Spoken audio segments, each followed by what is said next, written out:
بسم اللہ الرحمن الرحیم۔ السلام علیکم۔ اللہ رب العزت کے نام سے جس نے جان دی جہان دیا، اور درود و سلام محمد والے محمد پر آئیے ان کے ساتھ ناصر نقوی حاضر خدمت ہے۔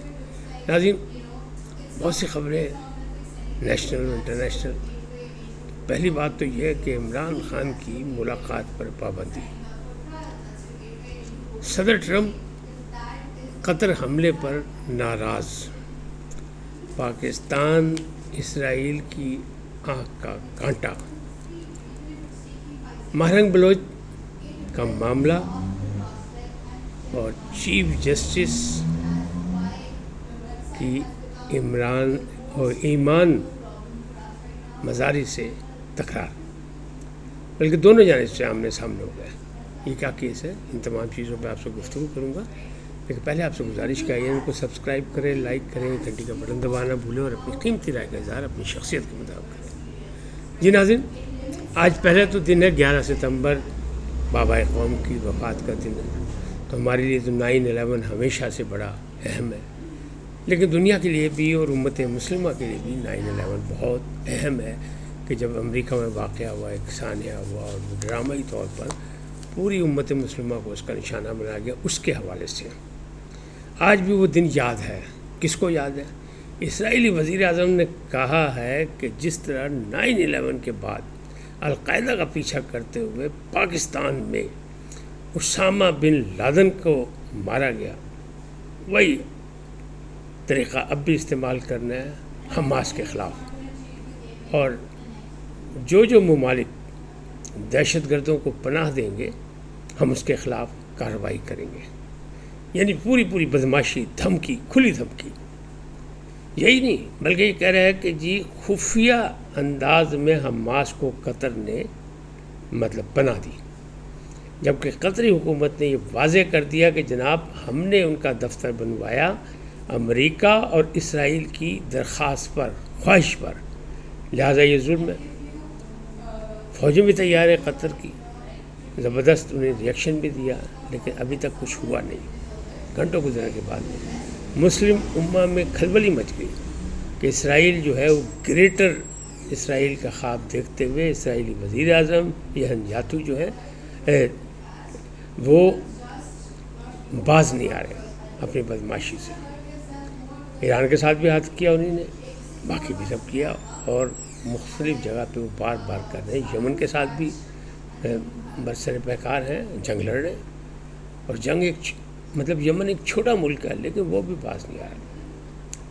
اب معاملات کیا ہے؟ اسلامی کانفرنس کی دوحہ میں میٹنگ بلا لی گئی، لیکن پاکستان نے برادر اسلامی ملک ہوتے ہوئے فوری طور پہ پاکستان کے وزیر اعظم اور نائب وزیر اعظم ایک وفد لے کر اپنے خیر سگالی کے طور پہ پہنچ گئے قطر، وہاں ان کی سربراہان سے ملے اور اس سے بات چیت ہوئی، اور انہیں یقین دہانی کرائی کہ ہم آپ کی سلامتی اور خود مختاری کے لیے آپ کے ساتھ ہیں اور پورے اس حملے کی مذمت کرتے ہیں۔ اچھا، مذمت جو ہے وہ انڈائریکٹ صدر ٹرمپ نے بھی کر دی کہ وہ بڑے ناراض ہیں۔ انہیں اسرائیلی وزیر اعظم کو فون کیا نیتنیاہو کو کہ تم نے یہ کیا ہوا؟ تمہاری کارروائی کامیاب ہوئی؟ تم نے کیوں کیا ایسا؟ لیکن میں اور میرے جیسے بہت سے لوگ اس کو ڈرامہ کہتے ہیں، یعنی گونگلوں تو مٹی چاڑنا، یہ کوئی ایسی بات نہیں ہے۔ جب پاک بھارت جنگ ہوئی تھی، جب بھی انہوں نے کہا تھا ہمارا تمہارا کیا تعلق ہے، لیکن جب مار پڑی بھارت کو اور بھارت نے ریکویسٹ کی تو وہ سیز فائر کرانے آ گئے۔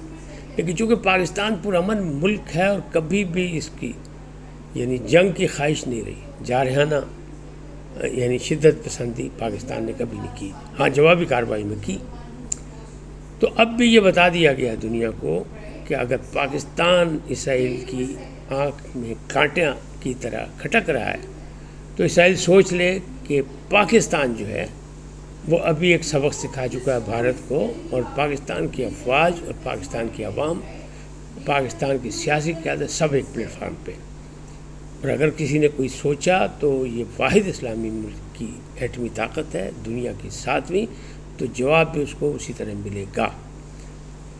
اسرائیلی وزیر اعظم کا یہ کہنا کہ القاعدہ کی طرح پیچھا کرنا چاہیے اور جو پناہ دے گا وہ بھی، اور پھر جس طرح پاکستان میں اسامہ کو، میں تو اس کو نہیں مانتا۔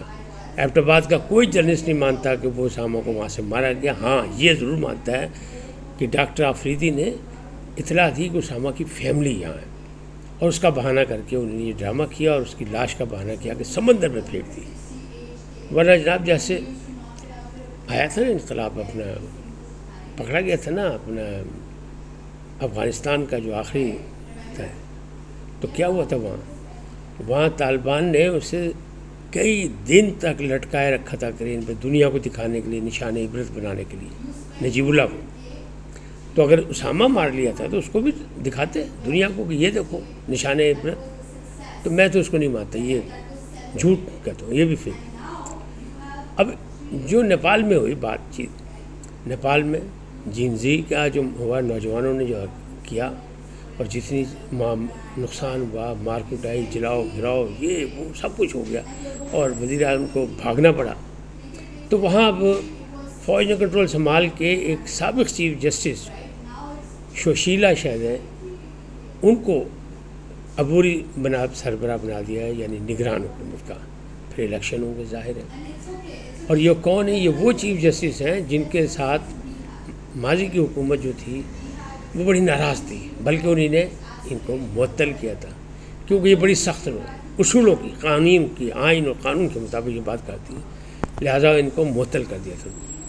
اب دیکھیں قسمت کا کام، اللہ کا فیصلہ کہ وہ شخص، وہ چیف جسٹس خاتون جس کو نکالا گیا تھا، اس سخت گیر کو اب سربراہ بنا دیا گیا اسی ملک کا. تو یہ تو بندہ کچھ سوچتا ہے، اللہ کچھ سوچتا ہے، اللہ کے فیصلے اور ہوتے ہیں. یہ سارا کچھ معاملات اسی طرح چل رہے ہیں. اب یہ معاملات ہیں کہ 48 گھنٹوں کو کہا جا رہا ہے اہم ترین ہے اور مسلم ممالک کے لیے بڑا، کیونکہ یہ جو اسرائیل ہے نا، اس نے جس طرح دھمکی دی ہے سب کو، وہ بڑی خطرناک ہے. کیونکہ بار بار وہ کر رہا ہے، وہ باز نہیں آ رہا. اور ٹرمپ صاحب نے بھی بس گونگلوں سے مٹی جھاڑی ہے کہ ناراض ہوں میں، یہ نہیں کہا کہ رکو باز آ جاؤ، انسان بنو، جو کچھ ہے میں نے امن ایوارڈ حاصل کرنا ہے، میں نے تو جنگیں رکوائی ہیں، تم جنگ کر رہے ہو. نہیں، ایسی کوئی بات نہیں کی. اور دوسری جانب ٹرمپ سے رابطے میں جناب مودی صاحب بھی آ گئے. مودی صاحب کا بھی ڈرامہ جو تھا وہ ہو گیا، اب وہ رابطے میں آ گئے. انہیں ٹویٹ کر دیا، خط لکھ دیا کہ ہم جلد ملنے والے ہیں، جلد مل کے بات کریں گے اور مذاکرات سے یہ معاملات طے کریں گے. تو اس لیے ٹرمپ صاحب بھی قابل اعتبار نہیں. پاکستانی عوام کا تو یہی سوچ ہے، حکومتی ایوانوں میں کچھ اور سوچ رہے تو وہ ایک الگ بات ہے. بہرحال تو یہ معاملات اس طرح ہیں. عمران خان کی آج ملاقات کا دن تھا. منگل والے دن میں ملاقات کا دن ہوتا ہے تو صرف ایک وکیل کو ملنے کی اجازت دی گئی تھی، چودھری ظہیر عباس کو، اس کے علاوہ کسی کو نہیں ملنے دیا. پھر اس کے بعد جو ایک جارحانہ سے ٹویٹ آیا اور حلیمہ خان نے کچھ بیانات دیے، اور پھر گنڈا پور صاحب نے کہا کہ مجھے آرڈر وہ لگائیں اور میں فوراً جناب بغیر پاسپورٹ کے افغانستان امن قائم کرنے کے لیے چلا جاؤں گا، حالانکہ میرا یہ ڈیمانڈ نہیں ہے. تو آج ملاقات کا دن تک کسی سے ملنے نہیں دیا گیا، پابندی لگا دی، یعنی غیر اعلانیہ پابندی عمران خان کی ملاقات میں. تو یہ تو ریئیکشن آنا تھا کہ جب آپ غیر آئینی باتیں کریں گے، ٹرمپ مطلب یہ گنڈا پور صاحب یہ کہیں جی میں بغیر پاسپورٹ کے چلا جاؤں گا اور میں اپنے قائد کا پیغام مانوں گا.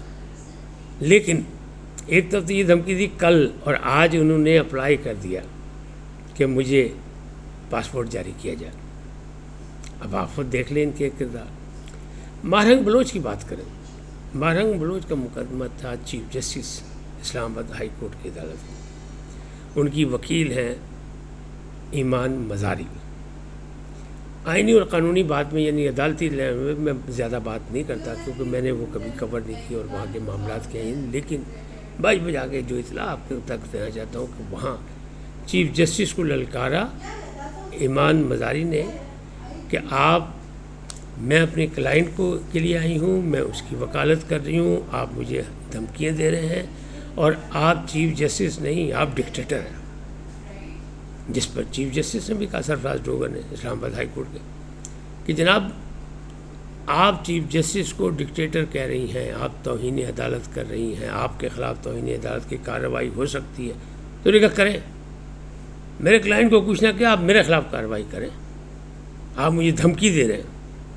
چیف جسٹس کا منہ بند کرو، بلکہ ان کا منہ بند کرایا جائے، ورنہ تو ورنہ کے بعد ڈیش ڈیش ڈیش ڈیش غصے میں تھے وہ. اور سماعت منتبی ہو گئی. تو حالات اس حد تک ہو گئے. دوسری طرف سوشل میڈیا جو ہے وہ یہ شور مچا رہا ہے کہ جناب بس نیپال والے حالات یہاں ہونے والے ہیں اور جن زی جو ہے وہ یعنی ینگسٹر جو ہے وہ آ جائیں گے. تو ماضی کا ریکارڈ انہیں یاد نہیں کہ 9 مئی کو بھی ینگسٹر لائے گئے تھے تو کیا ہوا. آج تک بھگت رہے, ان کے خاندان بھی بھگت رہے اور سب کچھ ان کو بہکا کے لایا گیا تھا. پھر اس کے بعد جو ہے وہ ایک یہاں لاہور میں ایک نجی ادارے کے حوالے سے خاتون کے وہ ریپ کی خبر چلائی گئی, فیک نیوز, اور اس پر نوجوانوں نے بڑا ہنگامہ کیا تھا, جلاؤ بھراؤ سب کچھ ہوا تھا. لیکن رزلٹ کیا نکلا, سب کو پتہ لگ گیا یہ جھوٹ ہے. تو بھول جائیں لوگ جو سوشل میڈیا پہ یہ حرکتیں کریں کہ پاکستان کو غیر مستحکم کرنے کے لیے یہ بات کریں کہ یا نیپال بن جائے گا, یہ تو ایسا کوئی چانس نہیں ہے اور نہ ہی کوئی ایسا نظر آ رہا ہے. اب جو معاملات ہیں وہ یہی ہے کہ ابھی پی ٹی آئی کے حق میں نہیں جا رہے, اور پی ٹی آئی نے سینٹ سے بھی عمران خان کے کہنے پر قائمہ کمیٹیوں سے استعفیٰ دے دیا. ابھی اعظم سواتی صاحب بنے اور وہ 5 کمیٹیوں کے تھے 5 سے انہیں استعفیٰ دے دیا, اور انہوں نے علی ظفر کو استعفیٰ بھیج دیا ہے جو پارلیمانی لیڈر ہے. علی ظفر صاحب نے بھی استعفیٰ دے دیا, باقیوں نے بھی سب نے استعفے دے دیے سینٹ سے بھی. تو یہ استعفوں کے کھیل چل رہے ہیں اور ابھی یہ آگے بھی چلیں گے. اس وقت تک اتنے, پھر ملیں گے نئے موضوع کے ساتھ. جاتے جاتے آپ سے درخواست آئی ہے ان کو سبسکرائب کریں, لائک کریں, گھنٹی کا بٹن دبانا نہ بھولیں, اور اپنی قیمتی رائے کا اظہار اپنی شخصیت کے مطابق کریں. سدا سلامت رہیں, لیکن پہلے پاکستان زندہ باد, پاک افواج پائندہ باد. سدا سلامت رہیں, اللہ نگہبان.